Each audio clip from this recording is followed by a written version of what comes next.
이번 시간에는요, 이제 그 스태틱 스트럭처럴에 대해서 조금만 더 자세하게 알아보도록 하겠습니다. 스태틱 스트럭처럴이 기계적인 외부 응력에 의해서 반응하는 이제 구조물에 대한 이야기인데요.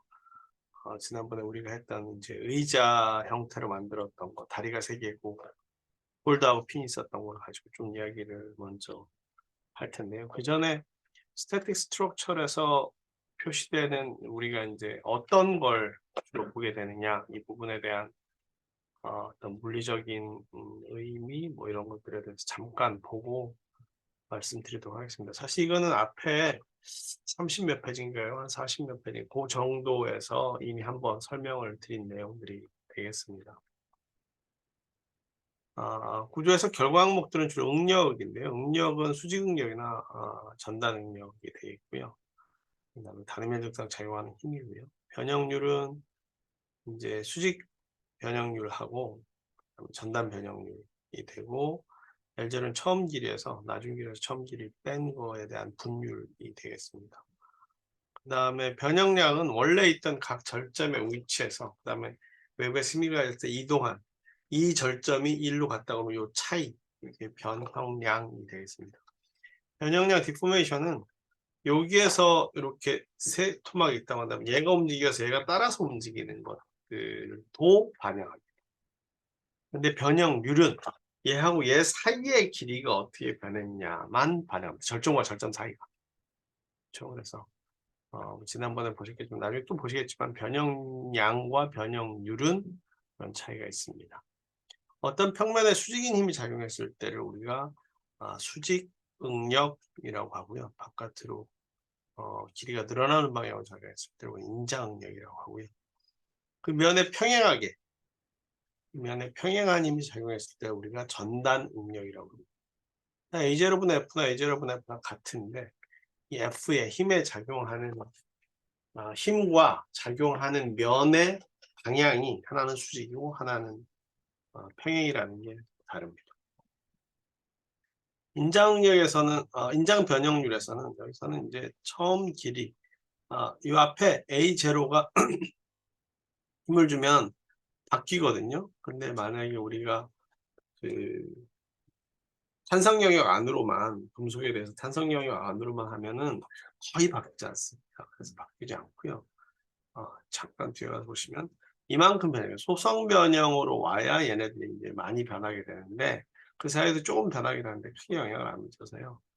우리는 요 항복 강도까지만 보기 때문에 즉 탄성 변형까지만 보기 때문에 그냥 엔지니어링 스트레스나 트루 스트레스 요거가 변하면서 발생하는 응력하고 똑같 A0로 나누는 게 아니라 그 당시에 면적으로 하는 A분의 F하고는 크게 차이가 없습니다. 그래서 같이 섞어서 쓰도록 하겠습니다. 엔지니어링 스트레인은 처음 길이에서 나중 길이 빼기 처음 길이인데요. 이 인장이면 이쪽이 늘어나겠죠. 늘어나게 되면 폭은 줄어듭니다. 원래 길이가 D제로였는데 폭은 줄어들게 되죠. 그래서 X방향, 이쪽이 Z방향이라고 한다면 X방향이나 Y방향은 D제로분의 마이너스 델타 D. 왜냐면 처음엔 D제로였다가 줄어들었죠. D가. 이쪽 2분의 델타 D. 어쨌든 간에 델타 D만큼 줄어들게 되고, 그래서 요거는 이제 인자응력이지만 주변은 이제 줄어드는 수직 방향은, 그리고 그 B를 우리가 포화성 B라고 합니다. 포화성 레이쇼라고 하고, 원래 힘의 방향과 이 평행한 방향, 요 입실론 Z분의 입실론 S 이쪽이 더 많이 늘어나겠죠. 그러면 그 포화성 B는 0.33 제법 큽니다. 그렇죠? 세라믹은 0.25, 폴리머는 0.4.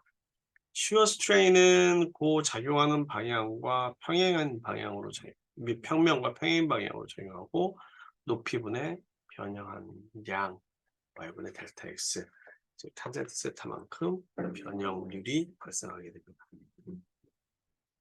리니어 일레스틱 프로퍼티는 아까 탄성 변형에서 변형률 대 응력이 선형적으로 변하는 것을 훅스로라고 그러고, 탄성 변형에서는 이게 다 선형적으로 변하죠. 그리고 요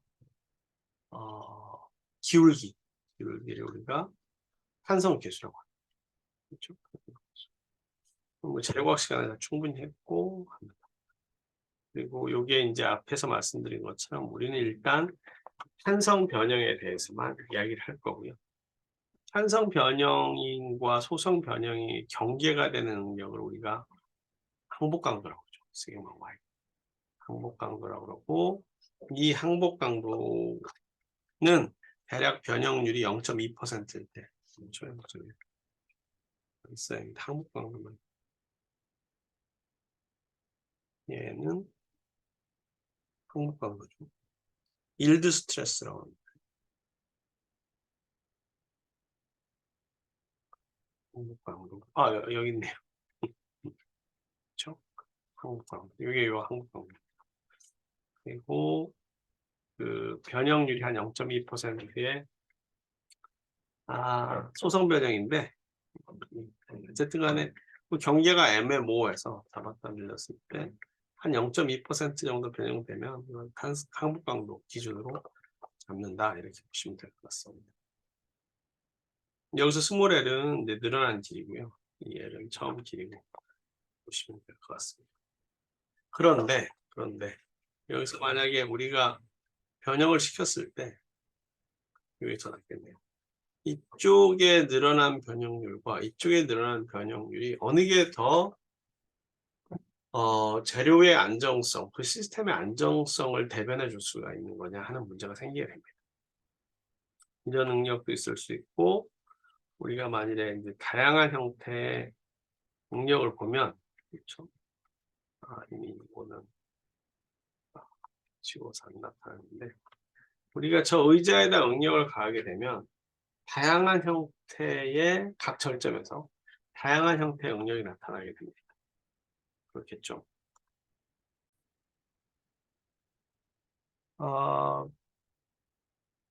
다양한 능력들이 나타나게 되는데, 여기서 보시면 이제 이쪽으로 잡아당기는 능력과 이쪽으로 줄어들게 되는 압축, 변형률 사이에 어느 게 더 시스템에 중요한 역할을 미칠 거냐.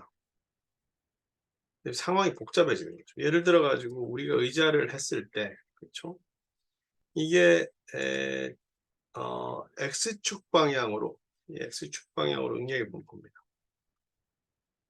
약 최대값이 인장이 1.5 곱하기 10의 역승 마이너스 4.5 곱하기 10의 역승, Y 방향으로는 1.9, 약 조금만 더 크지만, 그 다음에 1.5. XY 평면에서 시어 스트레스는 6.7 곱하기 10의 육승이 가장 큰 값을 갖고, 마이너스 방향으로는 이 방향으로 응력, 반대 방향으로 가는 거예요. 반대. 그러면 이 응력들 중에 어떤 응력이 정말로 소성 변형을 일으키는, 시스템의 변형을 일으키는 중요한 요인이 되겠느냐는 거죠. 사실 약간 케이스 바이 케이스로 다릅니다. 그래서 사람들이 만들어 놓은 게 안전계수라는 걸 만들었는데요. 이게 안전계수를 나타내는 건데, 맥스 이퀴벌런트 스트레스, 등가 응력이라고도 하고 폰 미제스 응력이라고도 합니다. 그 다음에 전달 응력, 모어 쿨럼 스트레스는 한번 찾아보시고요. 저도 잘 이쪽 분야가 아니어서. 텐사일 스트레스는 인장 응력. 인장 응력이 중요한 팩터겠느냐, 전달 응력이 중요한 팩터겠느냐, 아니면 다른 제3의 응력이 중요한 팩터겠느냐라고 했을 때, 제일 먼저 나오는 게 이제 폰 미제스 응력이 우리가 매일같이 이야기하는 건 한쪽 방향으로 잡아당기게 되잖아요.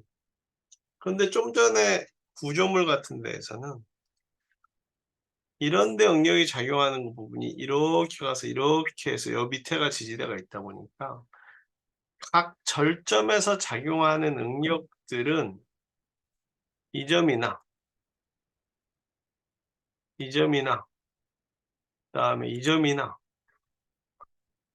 뭐 이 점에서 작용하는 이 점이나 점에서 작용하는 절점들이 상당히 복잡한 형태로 작용하게 되고, 그게 한 방향의 수직 응력만 있는 게 아니라 수직 응력, 전달 응력, 여러 가지 응력이 복합적으로 각 절점에서 존재하게 됩니다. 응력은 작용하는 방향에 따라 수직 응력과 전달 응력이 있지만 또 다른 면에서는 또 다른 방향 응력이 작용하기 때문에 어떤 응력을 가지고 시스템의 안정성을 평가할 거냐라고 했을 때 나온 응력이 폼비제스 응력, 이퀴벌런스, 등가 응력이라고 합니다. 그래서 3차원적으로 등가 응력을 계산하는 방법은 요거는 일방향, 예를 들어 X라고 칩시다. 이는 꼭 X일 필요도 없고 Y일 필요도 없지만 X축, Y축, Z축이라고 친다면 X방향으로 응력 빼기 Y방향 응력, Y방향으로 응력 빼기 Z방향 응력, Z방향 응력 빼기 X방향으로 응력 더하기 6에 이건 X, Y 평면에 존재하는 전단 응력의 제곱, Y, Z 방향으로 존재하는 전단 응력의 제곱. 지금 첫 번째 요기하고 있습니다. 그 다음에 ZX 방향으로 존재하는 전단 응력의 제곱을 폰 미제스라는 사람이 물리적으로 분석을 해봤을 때 고응력의 가장 대표적인 값이다 라고 설명을 하고요. 만약에 특정 면과 특정 방향에 대해서 예를 들어서 요 방향, 요 응력이 요 부분의 절점이 이쪽으로 X방향이잖아요. 이쪽으로 Y방향, 이쪽으로 Z방향인데 그 방향 말고 그 방향 말고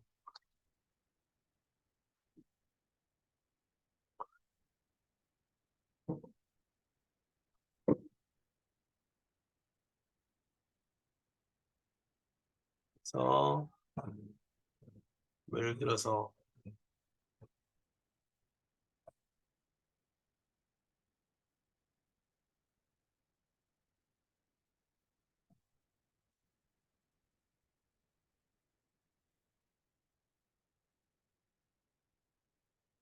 이런 방향이 있다고 칩시다. 이런 방향으로 이 X방향과 Y방향, Z방향을 XYZ라고 안 하고 여기 이제 글로벌 코디네이트 XYZ가 있으니까 1방향, 2방향, 3방향으로 요 점에서 평면과 축을 잡으면 그렇죠? 1, 2 평면, 1, 2 평면인 요 평면, 3, 1 평면 요 평면, 2, 3 평면 요 평면이라고 잡았을 때 특정 평면과 방향에서 전단 응력이 사라지는 평면이 존재를 하게 되고, 그렇죠? 전단 응력이 없어지고, 그 전단 응력이 없어졌을 때 각 1번, 2번, 3번 방향으로 존재하는 응력을 우리가 주응력이라고 합니다. 이 주응력은 아마 강도학 시간에 배우셨을 수도 있고 안 배우셨을 수도 있는데 전단 응력이 0이 되는 면의 수직인 방향으로 작용하는 힘이고 주응력 방향으로 주로 파단이 일어나면 파단의 직접적인 원인이 됩니다. 그리고 이걸 모어 서클이라고 합니다. 주응력만 존재할 때, 주응력 방향으로 존재할 때는 등가 응력을 이렇게 표시합니다. 그렇죠? 플레인 스트레스는 죄송합니다. 수직 응력이 두 개 존재하는 경우고 뭐 이런 조건이 있을 때예요. 유니액시아를 한 방향으로. 어쨌든 어떤 점에서 정의된 등가 응력이 항복 강도보다 높으면 거기서 소성 변형이 일어날 수 있다라는 기준을 하나 만들게 돼요. 그래서 등가 응력을 사용하게 되는데 그때 주로 쓰는 변수 중에 하나가 안전계수라는 것입니다.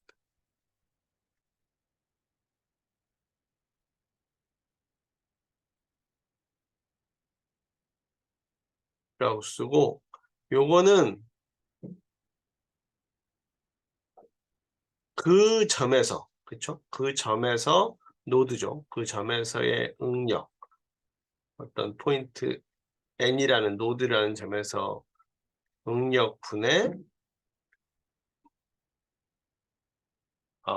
항복 강도를 그 점에서 응력으로 나눠주는 거를 우리가 안전계수라고 하는데요. 안전계수를 정의할 때 쓰는 응력이 여기에 보시면 이퀴벌런트 스트레스, 좀 전에 말했던 등가 응력을 쓸 수도 있고 전단 응력을 쓸 수도 있고 뭐 콜럼 스트레스를 쓸 수도 있고 텐사일 스트레스를 쓸 수도 있습니다. 그건 그 상황에 맞는 적절한 응력을 기준으로 쓰셔야 돼요. 그런데 얘네들을 보면 스트레스 툴 첫 번째가 이제 맥스 이퀴벌런트 스트레스, 맥스 슈어 스트레스, 뭐 콜럼 스트레스, 맥스 텐사일 스트레스. 요 값들을 한번 비교를 해봤더니 세이프티 팩터가 이건 15 너무 낮아가지고 홀스를 좀만 키우겠습니다. 만을 해봅시다. 잠깐만요. 15면은 그 응력 분의 일드 스트렝스니까 거기서 작용하는 힘이 약 항복 강도 15분의 1밖에 안 되니까 외부에서 가는 힘을 한 10배쯤 늘려봅시다.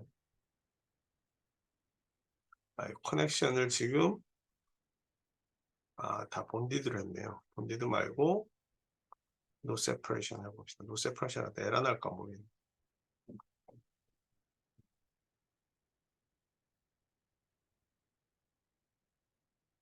그러니까 얘네들이 용접이 안 돼 있는 상태인 거죠.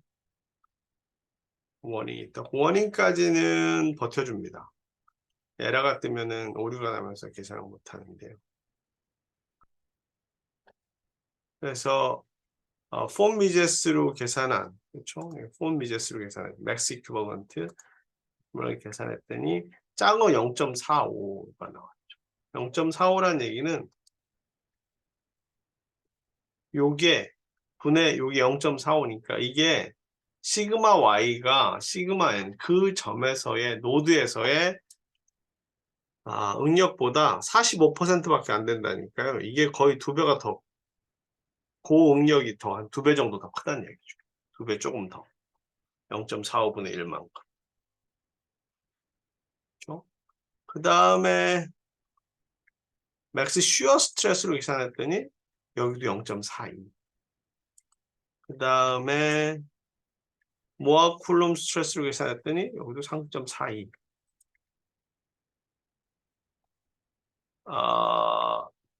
노멀 스트레스 계산했더니 여기는 0.56. 0.56이면은 그래도 좀 차이가 있긴 하지만 어느 정도 아마 20, 30% 정도 차이가 나는 거네요.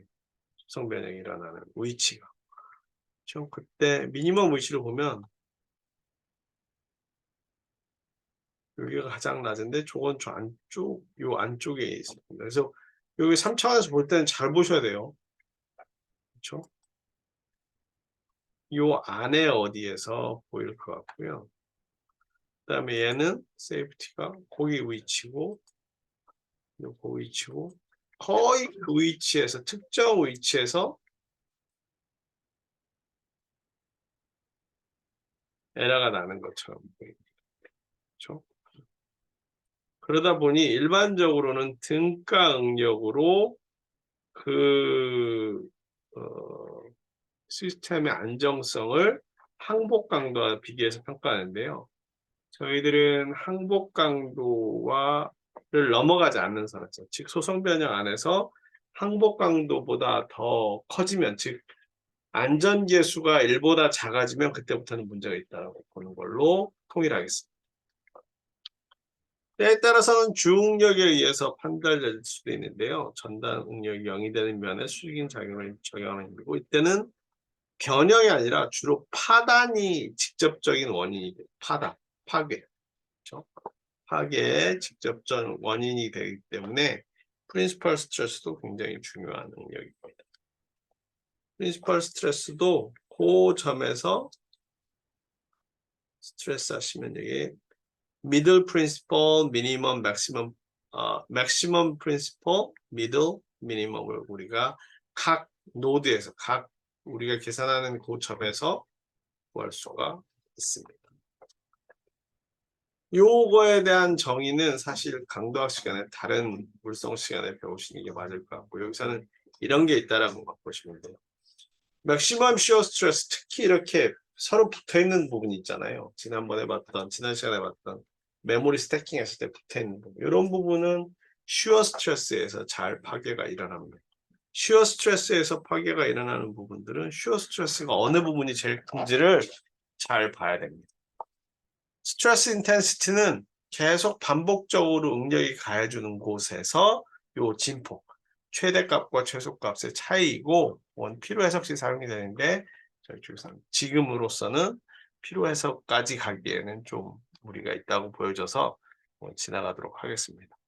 노멀 스트레스는 플러스는 인자응력이고 마이너스는 압축응력입니다. 잘 아시겠죠? 그래서 어떤 평면에 수직으로 잡아당기는 걸 인자응력, 그 다음에 길이가 줄어드는 방향으로 하는 걸 압축응력. 그래서 이걸 텐사일 스트레스, 컴프레시브 스트레스라고 합니다. 슈어 스트레스는 응력이 작용하는 면에 평행하게 작용하는 힘입니다. 변형률도 거의 같습니다. 외부 하중에 의한 변형 비율은 수직 변형률과 전단 변형률, 그렇죠?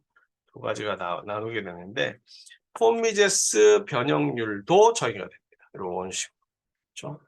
그래서 뉴 프라임은 effective Poisson ratio라고 하는데요. 어쨌든 간에 Poisson's ratio랑 effective 유효한 Poisson ratio고 reference temperature 다 돼요. 좀 어쨌든 간에 그렇다. 그래서 이걸 가지고 변형률, 예를 들어서 이쪽 방향으로 0.1만큼 변하고 이쪽 방향으로 0.2만큼 변하고 이쪽 방향으로 0.3만큼 변했다고 그런다면 어느 변형률을 선택하시겠어요? 제일 큰 거? 제일 작은 거?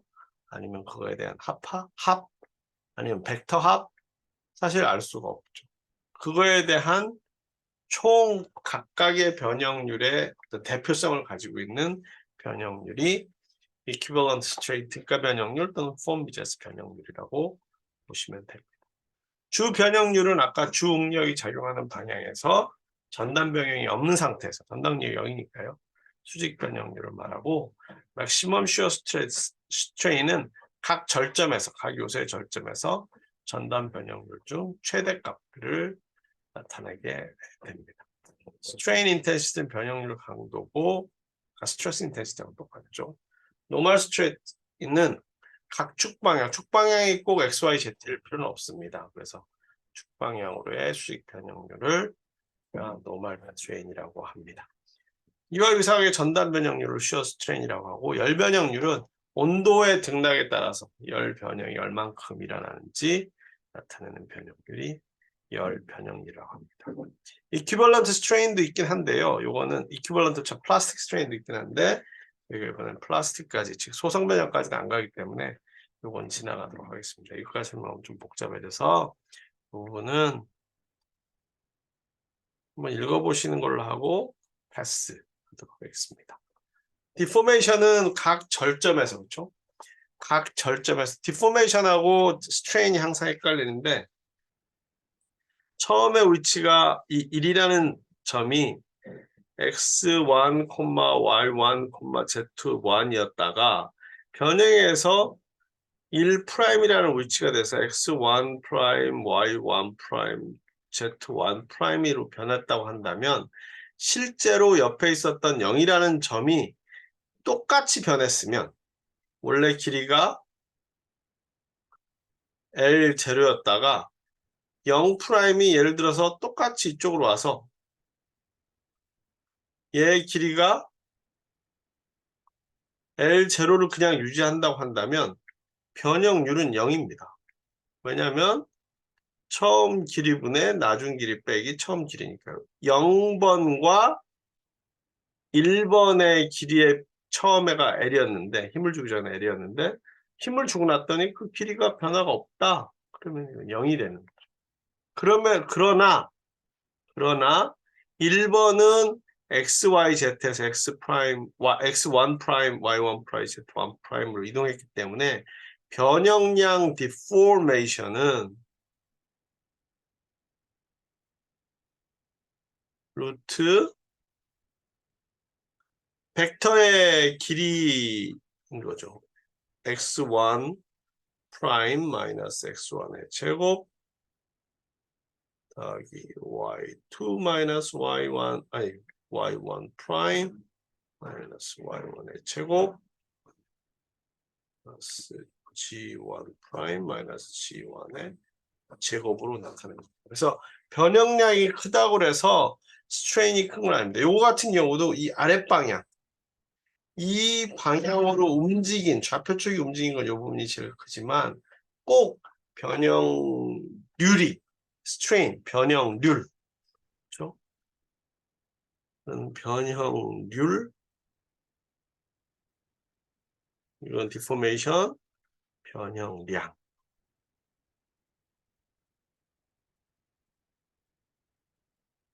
변형량이 크다고 해서 deformation이 클 리는 없습니다. 그렇죠? deformation이라고도 하고 그 각 좌표의 이동이라고 해서 deformation 또는 displacement라고도 이야기합니다. 요 좌표 측의 이동과 그 다음에 Z2 아닌데요, 그렇죠? Z2 아닌데, 지우개.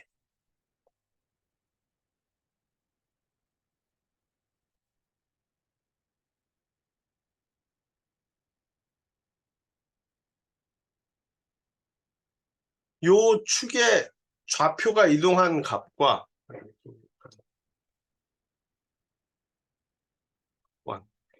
요 좌표가 이동한 요 값과 방향을 가지고 좌표값의 이동과 좌표값 전후 좌표값이요. 크기만 알아서 디포메이션만 알아서 되는 게 아니라 방향도 생기잖아요. 그렇죠? 좌표값 변화와 탄성계수 포화소용수 B를 가지고 응력과 변형률을 계산하는 거예요. 아시겠죠? 그래서 이런 것들은 토탈 디포메이션은 디렉셔널 디포메이션 X방향, Y방향, 1번 방향, 2번 방향, 3번 방향. 그 방향을 X, Y, Z로 결정했다면 똑같은 거가 되겠죠. 그렇게 변형량이라는 건 나타내는 거고요. 아까 언뜻 보여드렸는데 스트레스 툴은 안전계수를 이용하여 구조물의 소성이나 파손 여부를 판단하고 항복 강도가 포함되어야 항복 강도가 포함되면 얘를 계산 못하겠죠. 왜냐면은 아까 말씀드린 대로 안전계수라고 하는 게 safety factor가 그렇죠?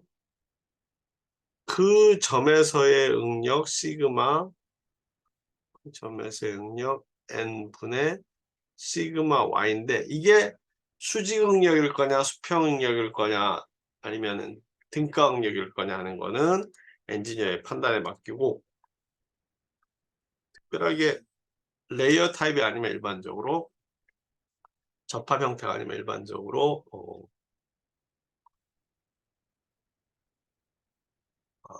일반적으로 등가 응력을 쓴다. 이렇게 보시면 될 것 같습니다.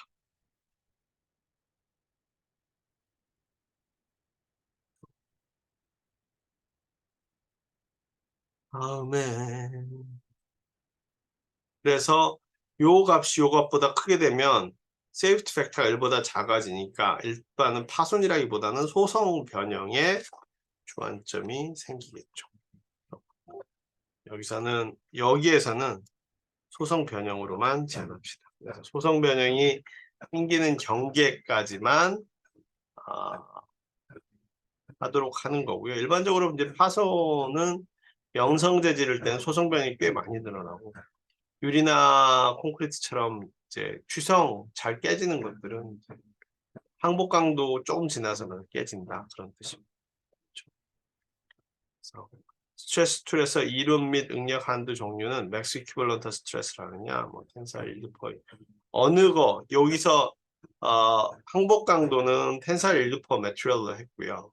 각각의 소재에 대한 인장 항복 강도로 했고, 그다음에 그때 걸린 스트레스 걸린 거는 요 밑에 거, 이거는 맥시멈 이퀴벌런트 스트레스로 비교를 해서 한다. 보시면 될 것 같습니다. 그래서 최대 등가 응력 시오리와 최대 전단 응력 시오리, 뭐 쿨롬 시오리, 연성재 같게 나옵니다. 추정 재질은 다르다. 그래서 나오는 거고, 맥시멈 텐사일 스트레스 시오리 이런 것들 요 네 가지로 하는데 일반적으로 요걸 하거나 또는 노멀 스트레스로 할 때도 있긴 해요.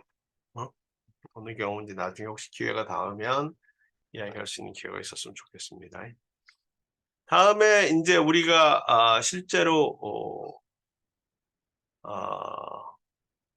스태틱 스트럭처럴에 대한 스태틱 스트럭처럴에 대한 해석을 하기 위해서 의자를 사용을 할 계획인데요. 지금 제가 봤더니 경우가 두 가지가 나와요. 이렇게 봤더니 요것처럼 지오메트리가 하나, 둘, 세 개가 나오는 경우가 있고요. 그렇죠? 이럴 때는 해석이 잘 됩니다. 왜냐면은 우리가 그때 처음에 만들 때 얘가 지금 패턴을 뜨긴 떴지만 한 덩어리라고 그랬죠. 그 다음에 얘가 한 덩어리라고 그랬고 얘가 한 덩어리라고 했습니다. 지난번에 이거는 사실 다른 소프트웨어로 작업한 거예요. 그래서 얘네는 세 개가 딱 잘 왔는데 스페이스 클레임으로 한 것들 중에 지난번에 우리가 보면은 세 덩어리로 만들었었거든요.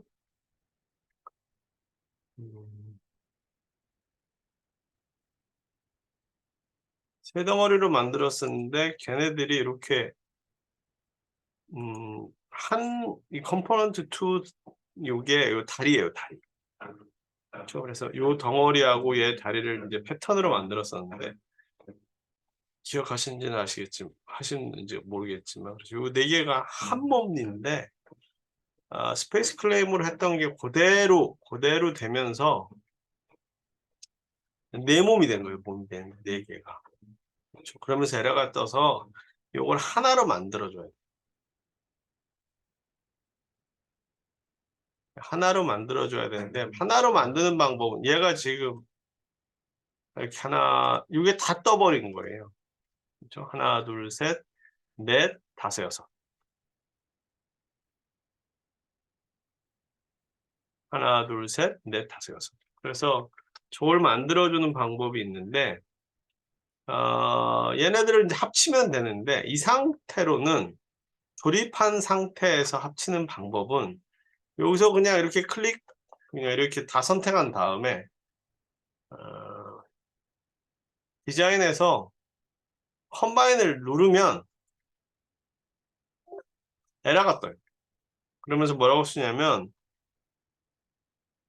The inter-doc reference would create a cyclic dependency at the document level. document level에서 얘네들이 하나가 다른 거 만드는데 쓰이고 또 쓰이고 그랬는데 얘를 다시 묶으니까 얘가 없어지면서 얘한테도 영향을 미치는 그 사이클릭한 의존성을 나타낸다. 그래서 이렇게 하면 안 되고 얘 베이스를 한 다음에 오른쪽 마우스 버튼 눌러서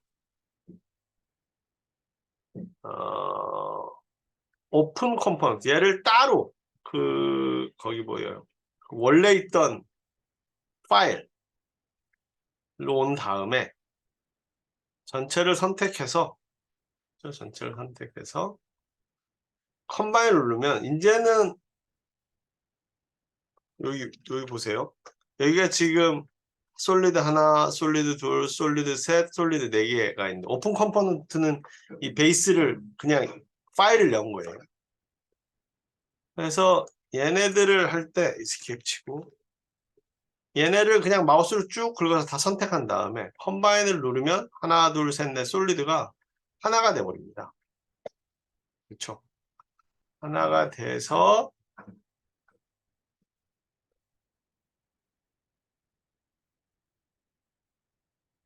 모델을 열면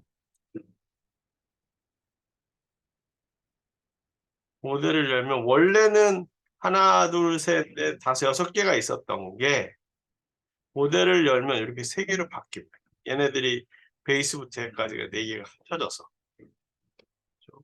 아직 잘 안 뜨고 있는데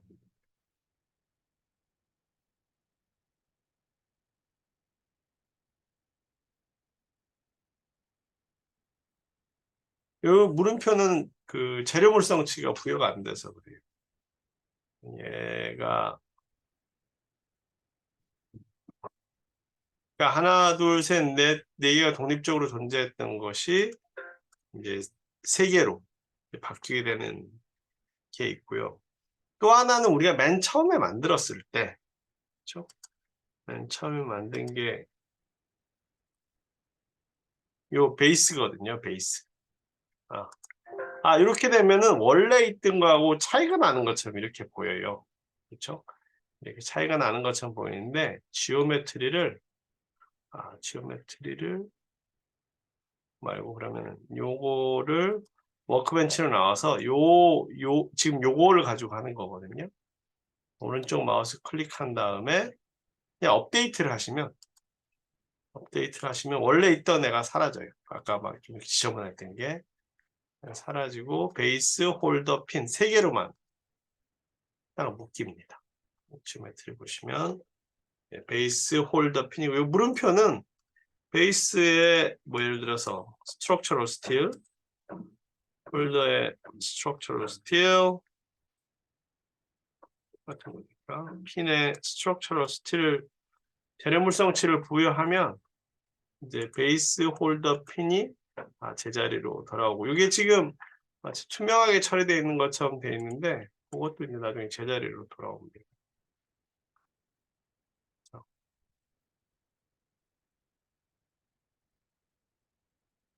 이렇게 그러면서 하나, 둘, 셋.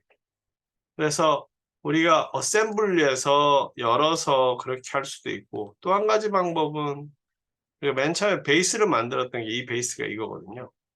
그렇죠? 베이스가 이렇게 있는데 요거를 처음에 우리가 스페이스 클레임으로 만들 때 마지막에 패턴으로 쭉 만든 다음에 거기에 합쳐버리면 조립하기 전에 각 부품을 불러오기 전에 볼게요.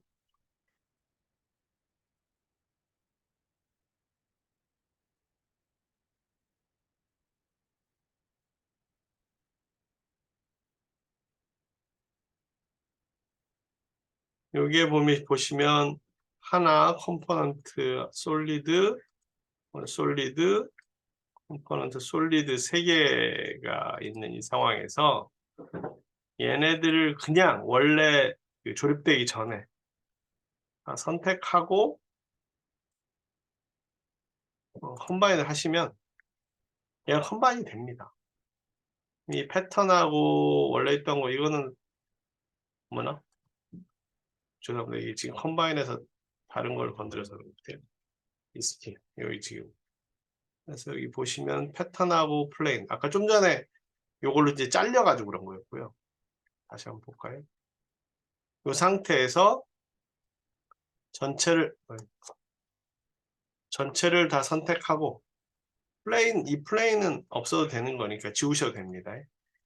전체를 선택하고 컴바인 얘는 톱으로 자르는 거고 얘는 합치는 거거든요. 그래서 컴바인을 눌렀더니 에스케이프 잘못해가지고 저거 누르면 요 평면으로 잘립니다. 그랬더니 패턴에도 아무것도 없고 플레인에도 아무것도 없으니까 패턴과 플레인을 지우면 원래 이 솔리드만 남게 됩니다. 그래서 이거를 한 몸처럼 만든 다음에 요소를 그러니까 부품 요소를 한 몸으로 만든 다음에 조립을 하면 그렇죠? 조립을 하면 여기서 그냥 바로 조립하겠습니다. 어셈블리에서 파일에서 핀하고 그렇죠? 핀하고 폴더를 불러들여서 바로 조립을 하게 되면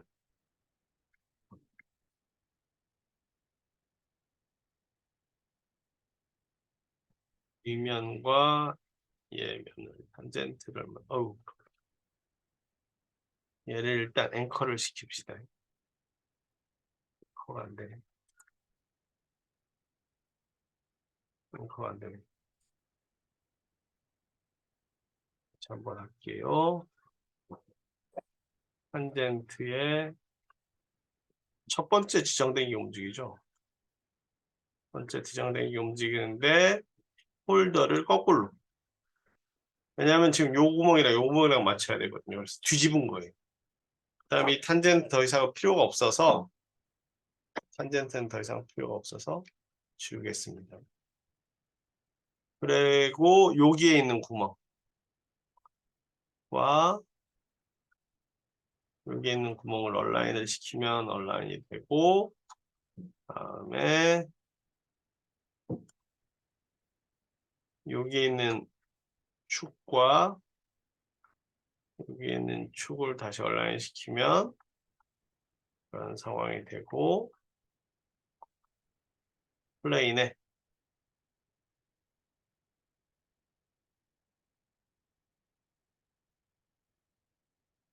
요거를 15만큼, 아이고, 둘, 셋, 플레인이 없어졌네요.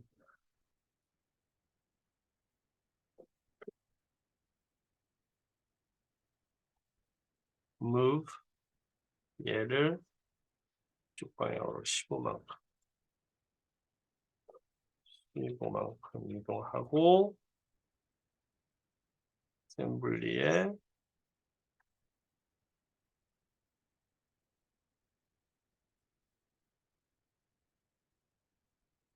얘의 면적과 얘를 일치. 왜 일단 온라인을 지워볼게요. 앞에 있는 게 혹시 뭐가 핀이 걸리적거리는지 모르니까 탄젠트에 얘와 얘를 하나 딱 맞도록. 이거는 코르디네이트, 이건 아까 그 부분이고요. 그렇죠? 이거는 아까 했던 거니까 지우고 얘를 세이브 애스로 해서,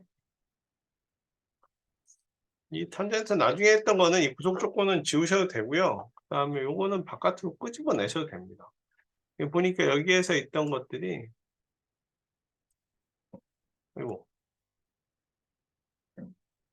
어느 게 핀이고 어느 게 홀더인지 모르겠으나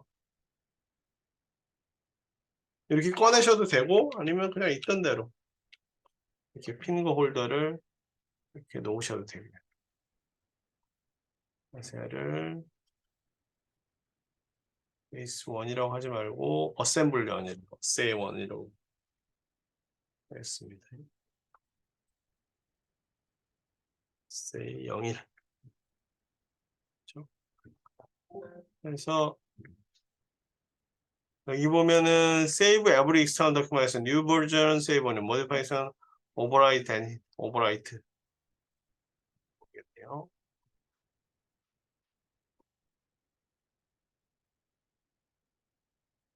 어세이 01이죠. 그래서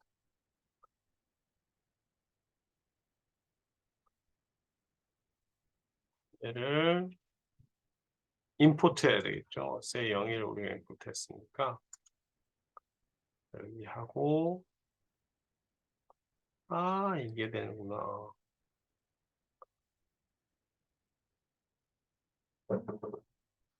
잠시만요. 아까 이 상태에서 그대로 갔더니 에러가 나더라고요. 그래서 이 핀하고 홀더에 있는 이 부분들을, 솔리드를 다 바깥으로 꺼집어 내도록 하겠습니다. 얘를, 이름을, 얘는 베이스라고 하고, 베이스 02라고 하겠습니다. 이미 또 베이스 만들어가지고 이름들이 다 교환이 되니까 얘는 홀더 02, 얘는 핀 언더라인 02. 그래서 얘네들을 바깥으로 다 뺄 거예요. 이게 바깥에서 다른 데서 가져다 보니까 충돌이 나는 것 같아요. 빼고 얘 가져온 것들을 다 지우겠습니다. 그렇죠? 지워서 얘네들만 남겨놓은 다음에 얘네들을 이름을 다시 say 02, 그렇죠? 그래서 say 02라고 이름을 바꾼 다음에 여기서 한번 불러보도록 하겠습니다.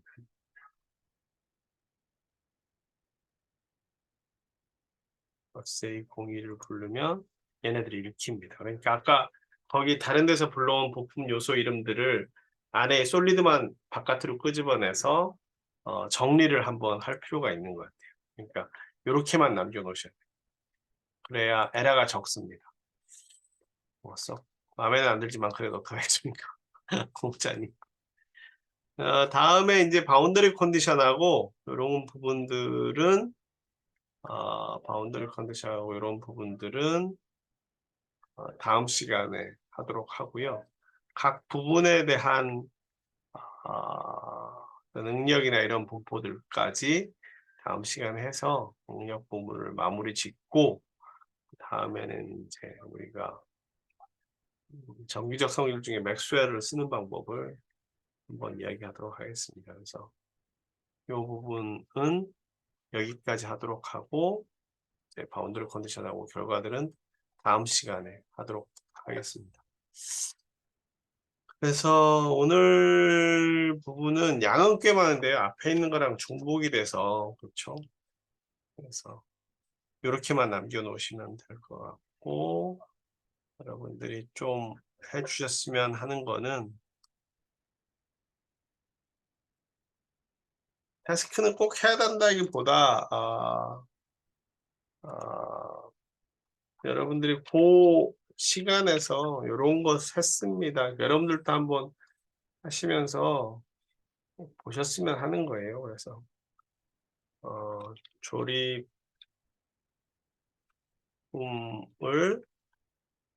스태틱 스트럭처럴로